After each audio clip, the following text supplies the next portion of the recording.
Hey there, everybody. Octavian here. And I got the replays to work, or at least op.gg replays. I got those one to work. And so we've got a ranked 5 game here from somebody over on the EU Northeast servers, I believe, who sent this in to me, though this replay is actually from the EU West servers, because he hops from server to server depending on, I don't know, perhaps how he's wearing his hair that day. I don't know what his decision criteria are, but he hops from server to server. And this is going to be on the EU West. It is a ranked 5 game. We have Vayne AV over on the red side, and on the blue side is going to be Surf G. So, going to be very, very interesting to watch. I always liked ranked 5's games a little bit more than solo queue ones in terms of casting, because it allows me to talk about team strategy a bit more feasibly, seeing as there is some measure of unspoken team strategy in solo queue games, but in ranked 5v5's games, it is not unsafe to assume that they might very well be in some sort of team chat, TeamSpeak, Mumble, any of those various VoIP softwares that they can find for free on the internet, and they could be talking to one another, debating over what strategies to use, or just shouting at each other for making some sort of mistake during a team fight. But whatever it is they're doing, it can be qualified as communication, and that means that I can theoretically talk about what sort of things they might be communicating about. But it looks like Jack's jungle is going to be starting down at the Krugs, while in the mid lane we have a Diana versus an Annie. Now, both very old champions. This is a very old-fashioned lane matchup. I feel like I'm back in Season 2 watching that mid lane. And watching this bot lane as well, though I believe Thresh is one of the newer additions. But other than that, all the champions down here in the bottom lane are pretty oldie but goodie champions as well. Going to be a Leona and Ashe versus a Vayne and a Thresh down there, and that is already, it's interesting, that bottom lane, how it's working out. The Vayne is getting a much bigger advantage in this level 1 than I thought that perhaps she was going to. It looks like Thresh and Vayne are having a good time of it already. They're pushing in. They're going to be able to get that early level 2 because they've already pushed a minion wave and a half. Yep, they hit it right there before Ashe and Leona could manage to level up, and so they've got the advantage decidedly in this lane already, and Vayne is really not known for her ability to get those sorts of advantage early on, so especially against the kind of lane harass that an Ashe can put out. Overall, this is rather surprising, the way that this lane has played out so far. It's good news for the Vayne, because most of her troubles in any given game come during the laning phase, and it seems like Follow Me, with 2 V's instead of a W in that name, Follow Me, is going to be able to mitigate some of those, but perhaps not entirely. The hook flies out onto Ashe. Very nice condemn as well, following up immediately after, but the exhaust has been dropped onto Follow Me, and he is forced to back away in a sort of 1v1 duel with Arakan. Oh, he misses the Zenith Blade, though, and that very well might spell his doom. The exhaust is dropped onto him, and Arakan is going to be going down. First blood going over to Vayne, as well as the accumulated lane advantage that has been going over to Follow Me during the last few minutes. That is a big deal, as up in the top lane, Jaguar 2 and Lippinippus are going at it. Mano y mano, Jaguar 2 flashes away, but it doesn't matter. The auto attack animation went off, so Cho'Gath got the damage he needed, and Jace falls over for a kill, going back to the side of Surf G. 1 kill to 1 so far in this game, as Imperialized is getting pushed in the middle lane, but he's been managing to farm up pretty well. This Annie has gone down to less than half hit points, which is a little bit surprising against a Diana lane, but has been keeping more than up in terms of CS. So advantage weighed against a disadvantage right there. The gold advantage is probably going to be more significant than the health advantage, unless Diana can turn it into something later. Ooh, Hook just barely getting body blocked by that minion there. Heroic minion coming to save the day and protect Anela's Ashe from getting sentenced to death. Perhaps some action down here in the bottom lane. I apologize for the frame drops. I don't know what's causing them still. I need to figure that out. I've been looking into it in various different places, and I've tried a bunch of different potential fixes, and none of them have worked so far. But Arakan going right in with Zenith Blade on to Tries Me, as Jax is coming in for the gank as well. He flashes forward to make sure he lines the Counter-Strike stun, but Follow Me has heal, so he gets that speed buff. He might be able to escape here unless Arakan gets Zenith Blade back up in time. Tries Me might actually live as well. No, Arakan goes under the tower to finish it off, takes down the Vayne as well. Anela picking that one up. 3-1 right now. Surf G having the 3. And Vayne AV, or Vinav? I'm not sure whether it's Vayne AV or Vinav, but I'm going to call them Vayne AV because that is easier to understand. Just Vanav sounds a little bit odd. And they're going to be the team with the 1 kill as Candace QQ, ooh, flashing away from the potential stun coming from Jax's Counter-Strike. Does not want to get locked up there. Knew that Annie could follow up, CC lock him even further, but oh, Shevik going to try and do the 1v1 in the jungle. It looks like Jax has not even noticed. Finally, he turns around, but it's a little bit too late at this point. 2 armor break procs have already happened, but it is Jax. He's very good at the 1v1s. Candace QQ has come from the lane. There's the ignite, and Shevik flashes away just to make sure that he survives at the end of the fight there. Oh, but the flash after from Imperialized gets slowed up by the moonfall from Candace QQ's Diana, and he's going to just walk away right here. No, the stun does land. Imperialized has no more mana to follow up, though, and those Annie auto attacks are not all that deadly. So Diana's going to be able to walk away as Anila dodges out from a hook down on the bottom side of the map. 2 Doran's Blades and a pickaxe on Follow Me, and you can see exactly how powerful that is right there, as opposed to the boots pickup that is on the side of Ashe. I don't know how I was not remembering the name of Ashe, but there's the hook landing on Arakun, and ooh, max range Zenith Blade after being flayed away and condemned. That was one of the longest Zenith Blades I have ever witnessed, but Arakun, it was impressive, but it didn't really work in his favor. He went down very low, despite how flashy the play was. 2 procs, can't quite get the 3rd, though. Maybe tumbles forward, and he gets it along with the tumble proc. Follow Me been doing a wonderful job down here on Vayne. Vayne does have some really good potential to harass the enemy, especially if she can get the early lead. It's very difficult to get the early lead because of Vayne's... I'm just going to reinstate them again. Vayne's problems in the early game in the laning phase. I feel like a broken record here, but if you can get that lead, which is difficult, but if you can get it, you can come out so ahead, because Vayne is a very snowbally champ, and if you can start snowballing earlier, it just means that in the mid game, you'll reach where you should be at the late game, and that is just terrifying.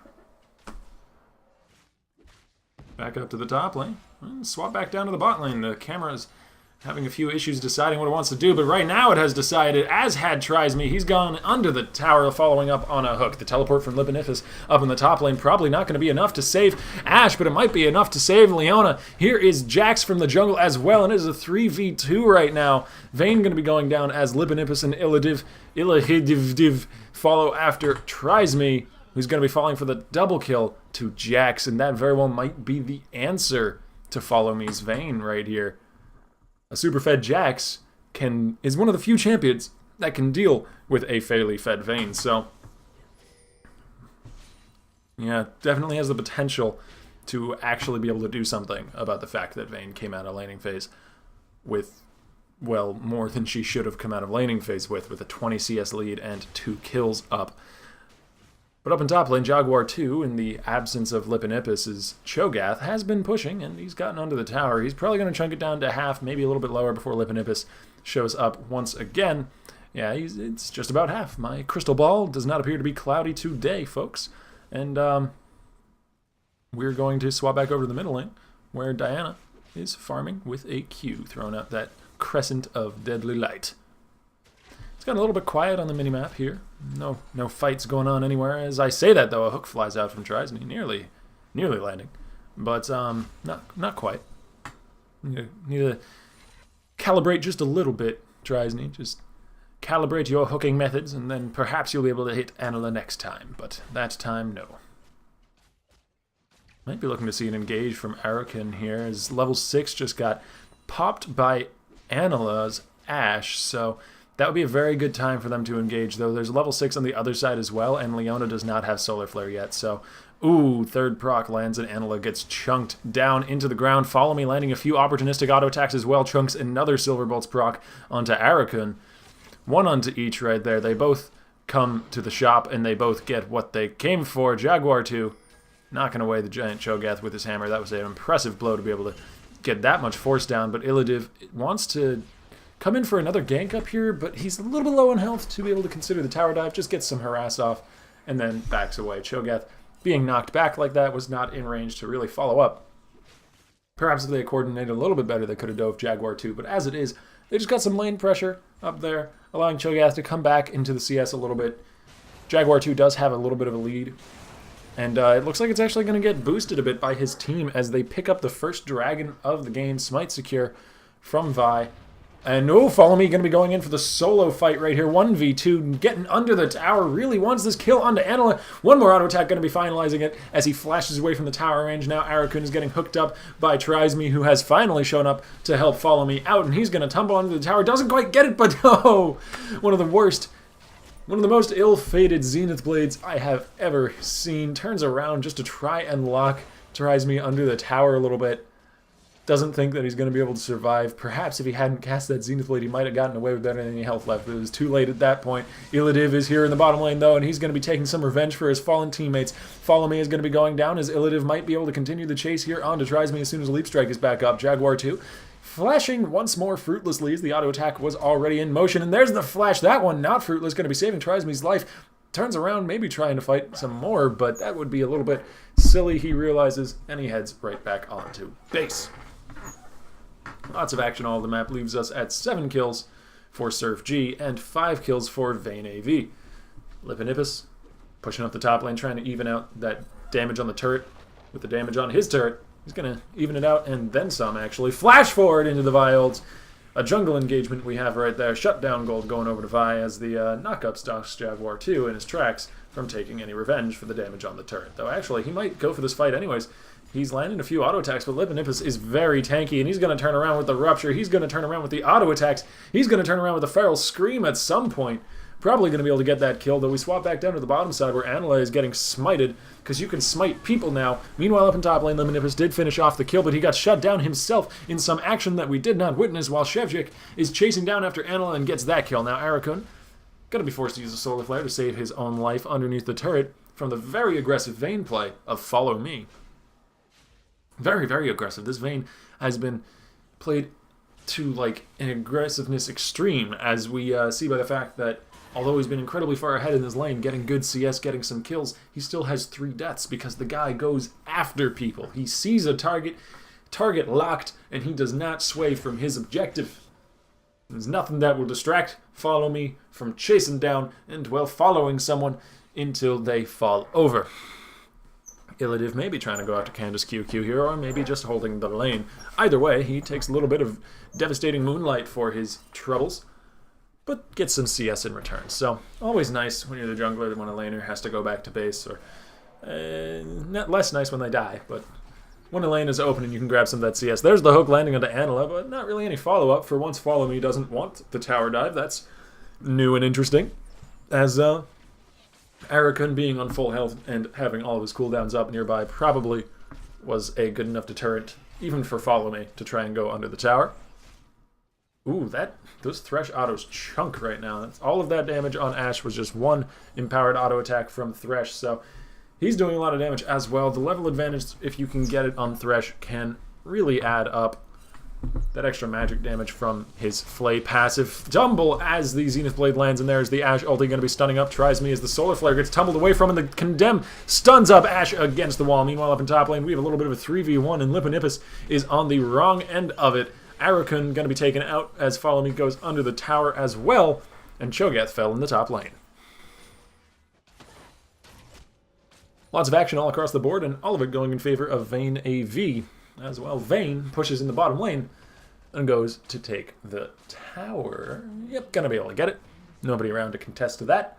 Blue turret has been destroyed by Vayne. Gonna head on home back to base, spend that hard-earned cash gold money. Get some items, probably. Looks to be rushing into an Infinity Edge, actually, rather than the more standard Blade of the Rune King pickup that most Vaynes will rush first for that extra attack speed, working very, very synergistically with Silver Bolts. However, Infinity Edge means that you're kind of gambling a little bit. If you get the crits, you'll do more damage than if you had the Blade. But if you don't get crits at the right time, the Blade would have been a bit more of a damaging choice. But Follow Me caught out in the jungle, looking to maybe go for a red buff steal, and finds instead a double F Jax with a friendly Leona nearby. Not at all what Follow Me wanted to be fighting right then. He loves to fight, but even he has some limits, and that seems to be one of them. Maybe Imperialized going for a bit of an engage here. The Ignite and the Bear are both dropped onto Shevchik. The Ignite is burning, but Imperialized is forced to back away as the Ignite does the rest of the work for him. 007 gonna be going down. Agent down in the field. Oh, Lipinippus looking to follow up with another kill, but the roam from top lane is going to prove fruitless as Arakun's going right under the tower. The Ashe follow up as well. CC train is here at the station. Beep, beep, baby. Get out of the way. Either that or just get locked up. And it looks like Thresh chose the latter option and paid quite dearly for it with his life. Imperialized, going to be pushing up the lane with the Bear. Certainly an effective way to kill minions as Arakun goes over the wall with the Zenith Blade, falling right up onto Candace QQ, who somehow gets stunned despite flashing to the side of that Incinerate. That was a little bit strange, but I suppose the animation had already cast at the time that Diana flashed. So, just as we've seen twice, actually, from Cho'Gath in the top lane with those auto-attack animations, if the animation casts and lands as you flash, then the flash happens at the same time that whatever detrimental effect happens, be it an auto-attack or a stun, and so you just end up being damaged or stunned or what have you off to the side. But there is Imperialized getting condemned away, not up against the turret or the side of the wall rather, but it doesn't really seem to matter. Fallen gets the kill anyways with the help of a Sultan Battery from 007 Shevchik 007. He has lots of 007s. He's very, very much an agent. Dragon going to be started up here. Second one of the game for Vayne AV, if they can pick it up. There might be a little bit of a contest this time, though. Leap strike over the wall from Surf G's Jax right there. He's going for the fight, but he gets exhausted, pulled right back in by the Flay. And Follow Me brings him down to the final auto attack, and I very much apologize for these frame drops. I do not know what is causing them, but they seem to be evening out a little bit as Arakun goes down to Shevchik, and now Lipinippus is all alone. He's very big, very tanky, but eventually he does fall to 4 members of the other team. And they're going to swap on over to the middle lane and go for a rush down that lane. Just go ahead and push it up a little bit. They just got the second dragon. Yes, the second dragon of the game for them. And it looks like they're going to make immediate use of it since it is the one which helps you with pushing. Not with killing turrets, though. The second dragon buff helps you with pushing, as in pushing minions and killing monsters. So killing the little dudes that are in the middle of the lane. Whereas the fourth dragon buff helps you melt turrets down, 15% increased damage to structures. There is Candace QQ going right in with a Diana, but Flash from Annala going to keep him safe as Imperialized comes in with a bit of backup damage. The Annie doing some work, along with Tibbers, getting the kill. Ooh, tries me. Caught out a bit in the enemy jungle. He's still going for it, though. He wants that Krug. He does not want Jax to get the Krug. He pulls in a friendly Vayne with a lantern, stunned up against the wall, and brought down is this Jax. Is now Arakun forced to flash. Fancy trick flash over the wall right there as Imperialized is getting hooked backwards. He has a stun available, but he hasn't used it yet. He wants to use it on the Vayne, and he flashes forward and does so. Tries to chase down after tries me, but the box is going to stop him from going any further there and trade 1-for-1 so far, but Arakun still intent on that chase. Does not quite land the Zenith Blade. Flash burned, though. All in all, trade going in favor of Surf G. Jaguar 2 up in the top lane against Lipinippus. This lane, we haven't really talked about it much. It's been fairly quiet, aside from a few trades from Lipinippus usually starting in onto Jaguar 2. This lane has gone very, very much, I would say, in favor of the Cho'Gath. Not because he has a lot of kills or a lot of CS up over the Jace. In fact, he's down a little bit in CS and he's even on kills. But that is a fine place for a Cho'Gath to be. Cho'Gath does not need to get a huge lead in the lane for it to be sort of in his favor. But Lipinippus now in trouble. 007 has roamed up into the lane, and he has a red buff running, so Lipinippus has no way to escape right here unless he can force his flash. There it is, Jaguar 2 flashing forward a little bit to try and finish off the kill as well. Not entirely necessary, but he really wanted the kill for himself, I suppose. And, well, he definitely got it. Iladviv, that's a name. I can't say it. It's you can read it. It's right there over Jax's head. He's getting the red buff. That's what he's doing. I'm informing you of that. As Annala heads on back home. This is my favorite Ashe skin, by the way. That's Amethyst Ashe, I believe. Yeah, that's Amethyst Ashe. It's my favorite one. It shoots out the giant purplish arrow, or the giant amethyst arrow, I suppose, would be the correct color for that. That would make too much sense, though. Tries me. Looking to get a hook, maybe, here. Probably not onto Leona. It's not really the target that they want to get, as Shevchik and Candace QQ steal away the enemy blue buff, and the enemy blue turret gets destroyed in the top lane. Jaguar 2 doing his job as Jason, pushing down that lane, getting onto the turret, and pressing W in ranged form to bring it down.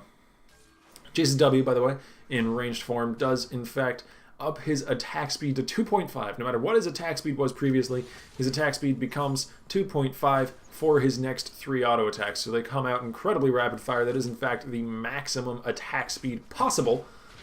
So, yeah, very, very quick on those 3 attacks in ranged form. And you can actually hit the button in ranged form, swap to melee, and your next 3 attacks, if you do it quickly enough in melee form, will be quick as well. There's not too much benefit to doing that, but it's fancy, so just so you guys know, you can be fancy if you feel like being fancy.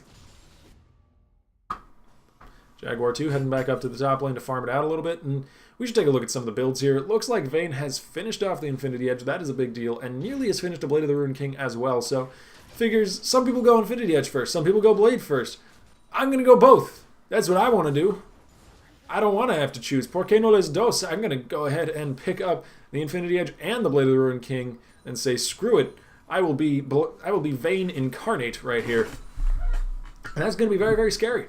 The attack speed necessary to proc a lot of W's, and the crits necessary to do a lot of damage just with a lucky auto attack. So that's going to be a terrifying Vayne to fight from the other side, even for Lippinippus, who is as healthy as he is. He gets hooked in, takes a little bit of damage from Candace QQ, but they turn around with the arrow. They are very angry about that hook, and they're going to be bringing down the Thresh. Imperialize picking up that kill as the Ignite is going to follow up for a double kill from that Annie, as Illadivdivdiv is here attacking the turret and tanking it up. That name is... it's just a bunch of consonants all next to each other. It's not even English. Shutdown Gold going over to Jax is what I will call him. And they're going to go ahead and push the secondary turret. Nobody here to stop them. No reason for them to stop this push.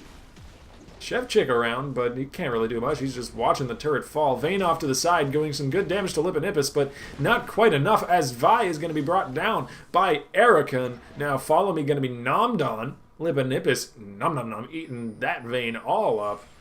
Delicious kill, another stack of feast as well. Going under the tower, onto Tricks Me. Woo! Izzy Me, that's his name. Brings down Arakan, and then Anila is going to be the next to fall. They overstayed their welcome a little bit. Imperialized has a stun ready, and he's running away with it. He's going to hold on to that just in case he needs it to escape. Looks like nobody's going to be chasing him, though. As they head on over to the dragon, Surf G looking to pick up their first giant winged lizard of the game. And yeah, they're going to be able to do it. Secured by the Rupture. That was totally an on-point smite right there. Nobody saw that. Candace QQ looking to scout it out a little bit. They don't know quite yet that the dragon is dead. They will know very soon, though. Yeah, Jace found the pit. They realized dragon's down. They at least got a few kills out of it, but overall the trade very much went in favor of Surf G, who were behind by a bit. And now they are ahead in terms of gold, even on turrets, and only down 1 dragon buff. So overall, pretty good. Bring them back into the game here, and they have a good late game. I mean, to be fair, on the other side, there's Follow Me's Vayne. That's a powerful late game in and of itself, but they have a late game that can at least match the Vayne. Cho'Gath becomes monstrous as the game goes on. He just becomes an impossible force to deal with, even for somebody like Vayne. One of the few champions that can really tank a Vayne's attacks for more than a second or two. Follow Me getting hit by the arrow follow-up over the wall from Arakun, but they... Oh, no, he's not going to be able to get the kill. Just too much CC on the other side. Ashe and Leona can really dish out the stuns. It can become quite brutal as the hook flies out from Izzy Me right onto Imperialized. Flash over the wall by the Annie, though, as Candace QQ is going to be chasing after Arakun, but Ashe is over the wall, tosses out the hawk shot and a volley. Flash away from Arakun as Imperialized gets hit by yet another hook, but Jax is off to the side and they no longer want this fight. Relic Shield trying to keep Candace QQ's Diana alive. Shield as well from the Diana. Hook! Tons of work here from Izzy Me, keeping that Diana alive and then flashing over the wall to keep himself safe. As Chefchick, you don't want to go into that. Yeah, dash in that direction, away from the 5 enemies grouped as one, also with a bear. That's not a good place to just charge fist first into. Jace pushing the top lane as the crab gets turned into some seafood soup right there by Jax. And Lippinippus responds in kind to the Jace. Time to look down at some of the builds. We have a bit of a quiet moment on the map once again, and builds are always interesting to look at. Especially Cho'Gath builds. They're very, very varied in terms of how much AP and how much tankiness somebody wants in there. But, ooh, stunned up against the wall. Follow me, forced to flash away. A little bit of a fancy flash over the wall, but then walks right back into Lippinippus' face and takes the brunt of it. Big, big bite takes a chunk out of Vayne. Ash is on the other side. Big, big bite takes a chunk out of Vayne and brings her fallen to her knees. Iladidiv killing off some wolves, and Cho'Gath's builds, as I was saying, are very, very interesting in how much AP the person opts for and how much tankiness the person opts for, because both are perfectly legitimate routes for a Cho'Gath to go, and you can go anywhere pretty much along the spectrum in the middle. This guy right here, Somethingopolis, it's very difficult to read his name up there in the top, but it is a very wonderful name, is choosing to go with a sort of middle-of-the-road build. He's got the Ninja Tabby tanky boots, who perhaps a fight down here. Not really much of one, though. Thresh got out by 3 people on the other team. He's going to put up a valiant effort to try and escape, but it's not really going to be enough. Anila brings him down with a few frost-tinted auto attacks. And we're going to swap over to the bottom side of the map, where Jax is already working on a ton of armor right there. He's got 2 cloth armors, and speaking of armor, Leona has a Thornmail and a Sunfire cape. Good God, I feel sorry for Vayne right now. That is a ton of protection on that Leona, not to mention when she presses W, she gets a huge boost, but there's the flash away from Ash, followed right up by the Vi ult as Anakun. That armor's not going to save you when you're all alone, buddy. He's going to be going down to Follow Me's auto attacks, tinted with silver this time, but Imperialized is hiding in the bush and is unstoppable. The Ignite's going to burn and bring him down for the double kill as Tibbers is around, but not going to be enough backup. Finally, the shutdown gold goes over to Vi as Imperialized just about falls over, and Jaguar 2 getting silenced isn't able to turn and fight until just about now. The hook landing from Izumi as he turns around with the empowered shock blast. Flash from Lippin out of the box. Who picks up the kill with a giant nom nom.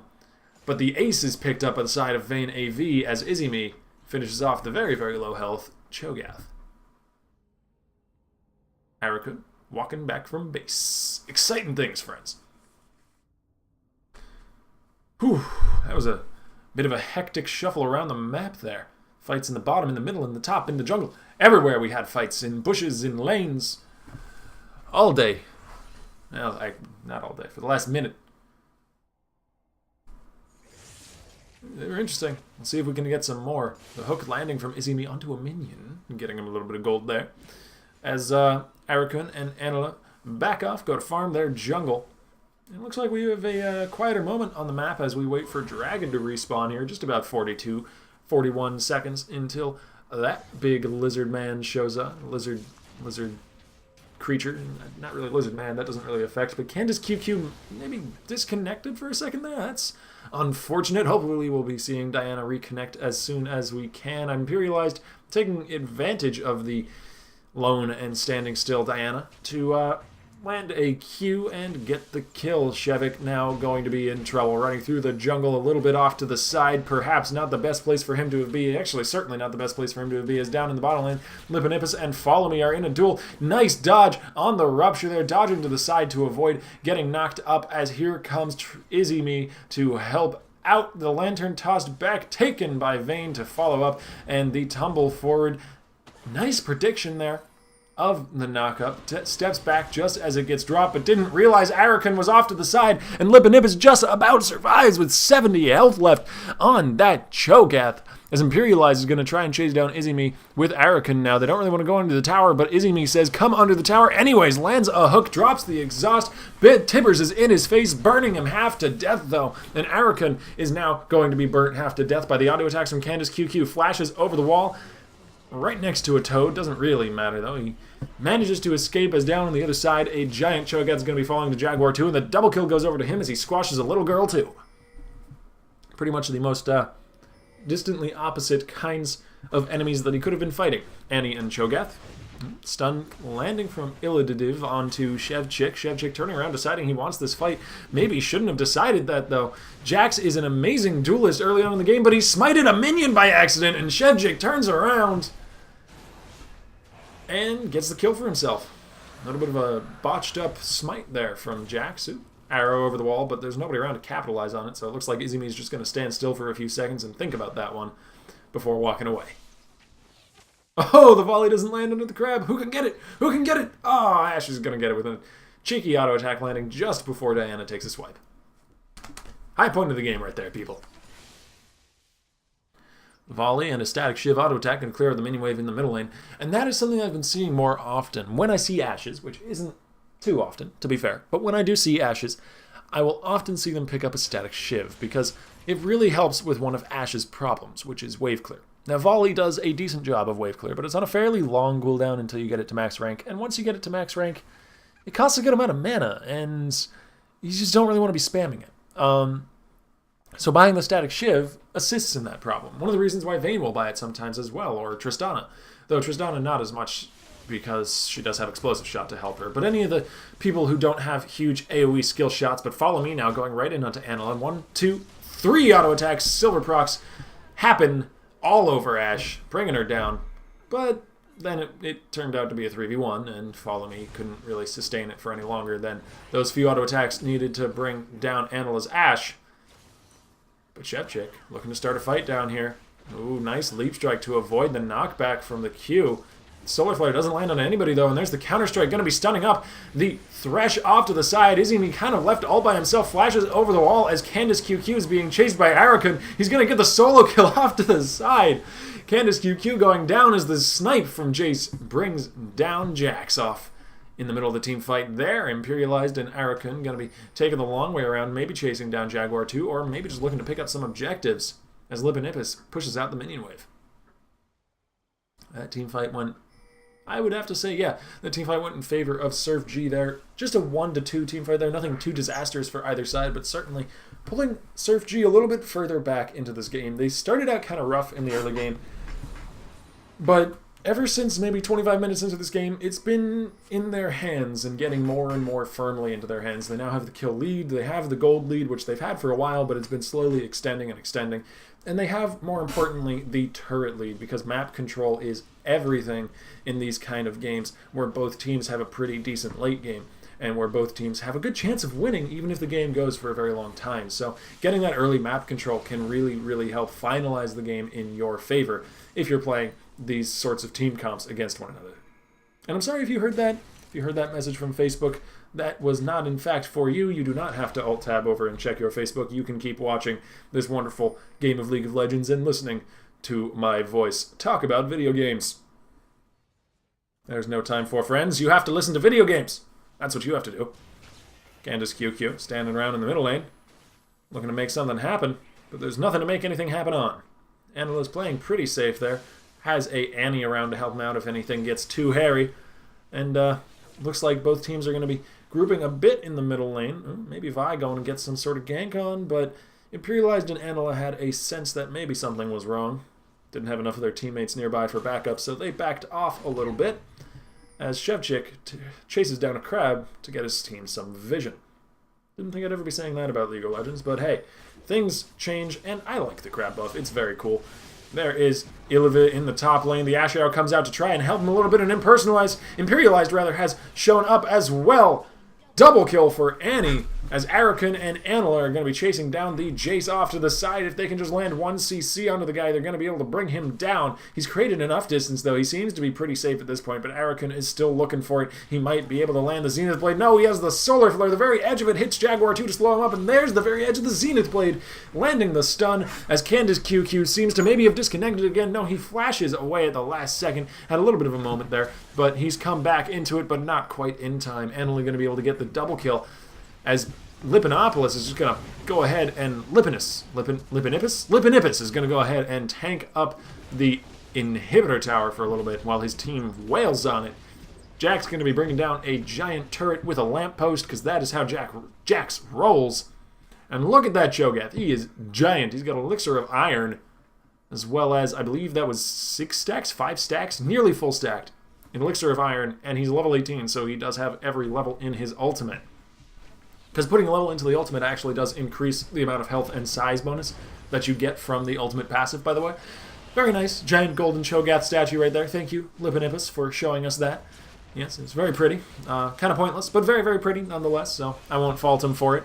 And looks like Surf G is going to be picking up the Baron as Follow Me trying to go in for the fight here. But Tibbers gets dropped into him, and that's half his health away. Imperialize does fall, but Follow Me immediately goes down right after the Jax. And there is Thresh going to be following up, as well as Shevchik is in a lot of trouble. He does manage to dash a bit out of there, and Jaguar 2 dodges to the side of the Z play, but he comes back into range for the stun anyways. The knockup not landing on anybody as he goes back in, but the Counter-Strike is going to be keeping Jax alive as Anila brings down the Jace. Overall, a 1-for-3 trade, as well as picking up Baron, certainly going to be putting Surf G even farther into the lead, especially considering that they have this free pressure in the middle lane coming out of their inhibitor that they brought down. As you can see right there, 2 giant super minions wailing on a Shevchik might actually be a problem for him. Dude, you gotta walk away from that. Yeah. They have big hammers. They hurt. You better watch out. Anila. Maybe going to be picking up the red buff here. Yeah, it looks like he's going to go for that. Red buff on Ashe. Slows upon slows upon slows. You have no way of getting away from Ashe. If Ashe has a red buff, even if Ashe doesn't have a red buff, that is one of her strengths, chasing people down. The only problem is that if she's in a fight where she has to run away, she's not quite as good. She's very, very good in the aggressive, chase people down sorts of situations and the engagements because of the range, the massive map-wide range of Enchanted Crystal Arrow and the power of it. I mean, it stuns someone for up to 3.5 or 4 seconds or something like that, depending on how far away they were when it landed. I don't know the exact number, but I do know it's over 3 seconds if you land the maximum. Shevchik now getting actually a kill onto Ilya Div before he inevitably goes down to the slowing arrows of Anila. Jaguar 2 flashing away, but the Ashe arrow connects, and Imperialized is right there to follow up on that beautiful snipe. Well done by Anila. And they're going to go ahead and push the bottom lane out here with the man advantage on the board, trading 1 for 2. They did lose their Jax, so that's some of their split pushing power gone, but they still have Ashe, and Ashe is perfectly fine at taking down towers, especially with the Static Shiv and Zeal and Dagger and Xerxes Greaves in her inventory there. That's a lot of attack speed built up. She's going to be able to melt these turrets, especially with the Baron buff minions nearby. This thing is not very long for the world. Imperialized landing the final hit on that with a little spark of fire. And they're going to keep on pushing. No reason not to. Jason and Vi are both still down. Follow Me did respawn, and he's going to be on his way back down here. Most likely. No, actually, he's up in the top lane along with Thresh. They're trying to pull off some sort of split push, but it's 2 versus 3 in terms of who's pushing. And Diana just got instantly deleted. Q from Annie and not attack from Anila, proving to be enough damage along with the procs from Leona's passive to bring down that Diana. Bring down the moon. And Arrokin and Anila going to be taking down the second Nexus turret. This is the Nexus under fire here, but Vi is trying to bring down Anila, and Vi manages to do it along with the help of Follow Me's Vayne. Flashes away. There's the Annie going to be following up, though. Whoa! The Super Minions doing work. GG going over to Surf G. Thank you guys for watching. I'll see you tomorrow. Have a good one. Oh, hey, look. It's a new outro. That's neat. I'll see you tomorrow. Goodbye.